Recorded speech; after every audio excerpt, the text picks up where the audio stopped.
कभी कोई औरंगजेब को हीरो बताता है, तो कभी हिंदुओं के लिए अतरंगी फैसले हो रहे हैं, जैसा अलीगढ़ मुस्लिम यूनिवर्सिटी में लिया गया, जहां हिंदू छात्रों को होली मिलन का कार्यक्रम करने से रोक दिया गया। 14 मार्च को होली है। अलीगढ़ मुस्लिम यूनिवर्सिटी के हिंदू छात्र यूनिवर्सिटी के NRSC हॉल में होली मिलन कार्यक्रम करना चाहते थे।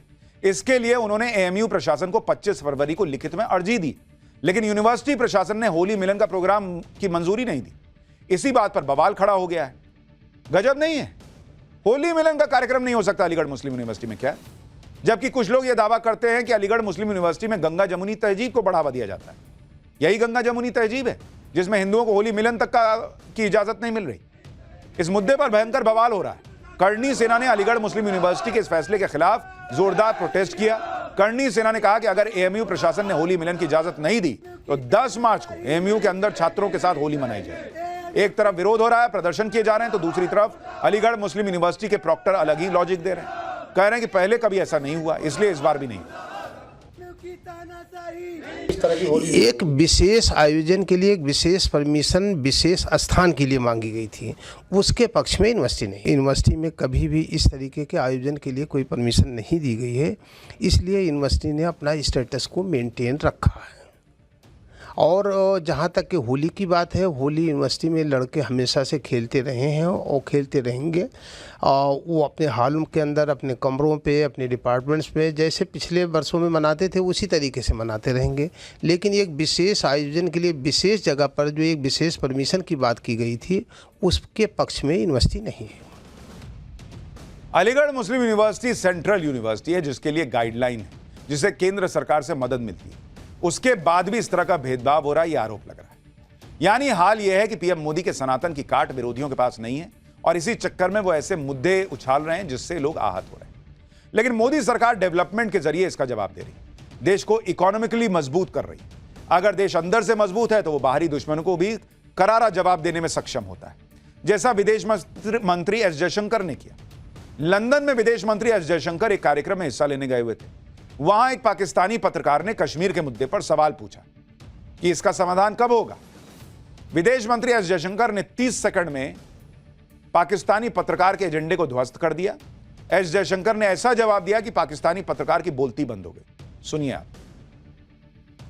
Removing Article 370 was one step number one. Then restoring growth and economic activity and social justice in Kashmir was step number two. Holding elections, which were done with a very high turnout, was step number three. I think the part we are waiting for is the return of the stolen part of Kashmir, which is on the under illegal Pakistani occupation. When that's done, I assure you, Kashmir solved.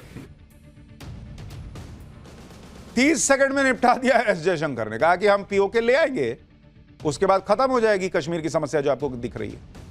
विदेश मंत्री S Jaishankar ने साफ कर दिया कि जिस दिन पाकिस्तान के कब्जे वाला कश्मीर भारत में शामिल होगा, उसी दिन कश्मीर की समस्या पूरी तरह खत्म हो जाएगी। S जयशंकर की इस बात पर जम्मू कश्मीर के मुख्यमंत्री उमर अब्दुल्ला भी कहने लगे कि सरकार को POK वापस लाना चाहिए। ऐसा करने से किसी ने रोका नहीं है। फॉरेन मिनिस्टर साहब ने कहा कि हम वापस लेके आएंगे। किसने रोका? मुझे बताएगा किसने रोका? हमने कभी कहा कि मत लाओ? कभी कहा? हम कहते हैं अगर लाना है तो लाइए। पाठशाला में अब अगली क्लास। पहले रोहित शर्मा, अब निशाने पर मोहम्मद शमी। चैंपियंस ट्रॉफी के फाइनल के पहले कौन साजिश रच रहा है? फाइनल में पहुंची टीम इंडिया, कोमा में चला गया पाकिस्तान। गजब बेइज्जती हुई है पाकिस्तान की। अब उसका चैप्टर।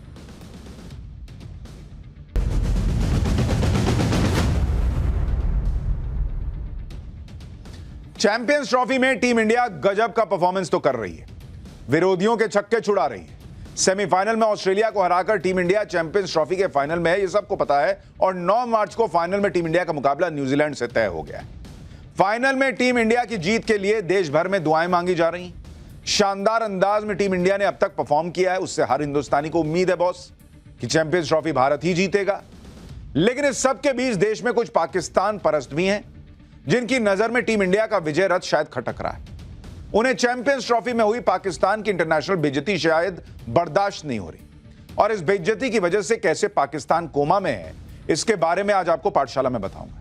लेकिन पहले देखिए भारत में कट्टरपंथियों की टीम कैसे एक अलग ही मैच खेल रही है। फाइनल से पहले टीम इंडिया का मोराल डाउन करने की कोशिशें हो रही हैं, यह आरोप लग रहा है।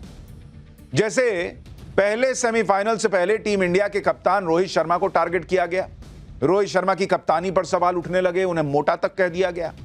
और जब टीम इंडिया ने ऑस्ट्रेलिया को हराकर फाइनल में जगह बना ली तो अब टारगेट पे ऐसा लग रहा है कि शानदार प्रदर्शन करने वाले तेज गेंदबाज मोहम्मद शमी आ गए।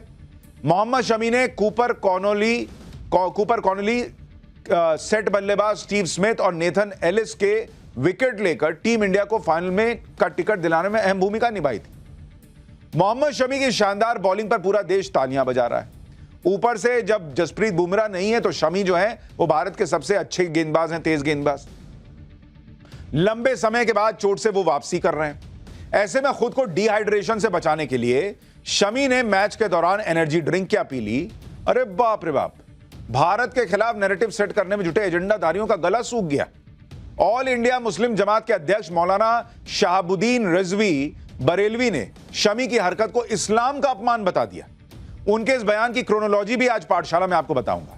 साथ ही यह भी बताएंगे कैसे इस्लाम के जानकारों ने मौलाना बरेलवी के ज्ञान पर ही सवाल उठा दिए। लेकिन पहले मौलाना के बयान पर मचे घमासान का एक ट्रेलर देख लीजिए। रोज़ा न रख करके मोहम्मद शमी ने बहुत बड़ा गुनाह किया। शरीयत की नज़र में ये मुजरिम है, शरई कटघरे में खड़े हैं। देखिए, ये बंदे और अल्लाह के बीच का मामला है, इसमें मुल्ला को बोलने की जरूरत नहीं है। ऐसे इमाम जो सिर्फ टीआरपी के लिए ऐसी चीज़ें करते हैं और इन्हें कुछ अपने गिरवान में झांकना चाहिए, कुछ बुकें इन्हें पढ़नी चाहिए। सबसे बड़ा मौलाना को ये दर्द है कि भारतीय क्रिकेट ने पाकिस्तान को ठोका है। मैं समझता हूँ ये मौलाना को वो दर्द है, लेकिन वो दर्द तो बयान नहीं कर सकते। जिनकी कल से जली पड़ी है, जली इसलिए पड़ी हुई है कि वो चाह रहे थे कि भाई जो है वो ऑस्ट्रेलिया जीते और फाइनल मैच जो है यूएई में नहीं बल्कि पाकिस्तान में खेला जाए। गद्दाफी यानी मैच के दौरान मोहम्मद शमी ने पानी क्या पी लिया।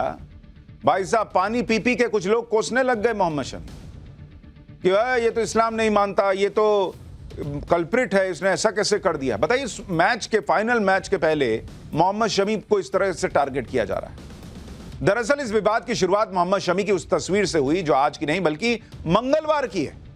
मंगलवार को दुबई में चैंपियंस ट्रॉफी में ऑस्ट्रेलिया के खिलाफ मैच के दौरान मोहम्मद शमी ग्राउंड पर एनर्जी ड्रिंक पीते दिख गए थे और बरेली के मौलाना शहाबुद्दीन रिजवी ने 3 दिन के बाद इस तस्वीर को लेकर मोहम्मद शमी को घेरने की कोशिश कर रहे हैं। रमजान के महीने में मोहम्मद शमी के जूस पीने को इस्लाम का अपमान बता रहे हैं। हालांकि यह पहला मौका नहीं है जब दुनिया में भारत का डंका बजना बरेली के मौलाना शहाबुद्दीन को हजम नहीं हो रहा। दरअसल भारत में एक ऐसा इकोसिस्टम तैयार हो चुका है जो किसी न किसी बहाने विवाद खड़ा करने में जुटा रहता है। ऐसे लोग मजहब के नाम पर सिर्फ लोगों को बरगलाने में जुटे रहते हैं। इससे पहले ये मौलाना महकुम की जमीन को वक्फ की बताकर विवाद खड़ा करने की कोशिश कर चुके हैं।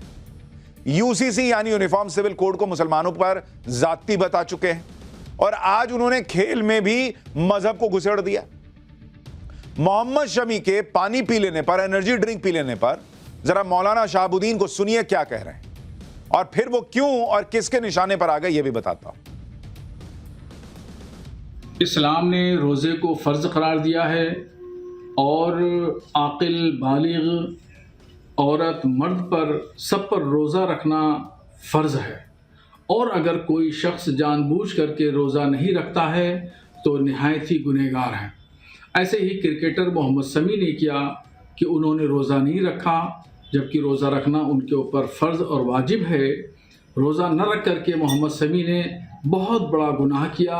शरीयत की नज़र में ये मुजरिम है, शरई कटघरे में खड़े हैं। इनको हरगिज़ ऐसा नहीं करना चाहिए। यानी मौलाना मोहम्मद शमी को गुनहगार बता रहे हैं। मुस्लिम धर्म के जानकार भी मौलाना बरेलवी के बयान पर हैरानी जता रहे हैं, उनकी क्लास लगा रहे हैं क्योंकि उनके बयान से साफ कर दिया गया है कि ना तो उन्हें क्रिकेट के बारे में कुछ पता है और ना ही इस्लाम के बारे में पूरी जानकारी। इस्लाम के जानकारों का कहना है कि सफर में रोजे की छूट रहती है, मतलब अगर आप ट्रैवल करके कहीं गए हुए हैं तो रोजे की छूट रहती है और मोहम्मद शमी बाद में भी रोजा रख सकते हैं। सुनिए लोग क्या कह रहे हैं।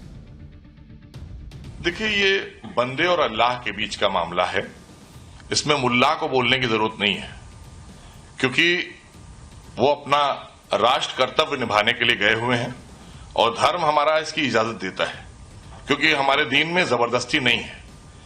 और मुल्ला जी कह रहे हैं माफी मांगिए, आपने गुनाह किया है, तो गुनाह तो आपने किया है ये बोलकर, क्योंकि आपको बोलने का अधिकार नहीं था, आपको दीन के बारे में मालूमात नहीं है, तो इसलिए आपने जब ये बोला तो अब आपको माफी मांगना चाहिए पूरे देश से, क्योंकि वो हमारे राष्ट्र का धर्म निभाने के लिए गए हुए हैं और रोजा आकर वो रखेंगे, क्योंकि वो सफर में है, सफर में रोजा रखने की छूट है हमारे दीन इस्लाम में। इसलिए आपको अज्ञानता है, अज्ञानता के चलते आपने बोला है, आप पूरे देश से माफी मांगिए।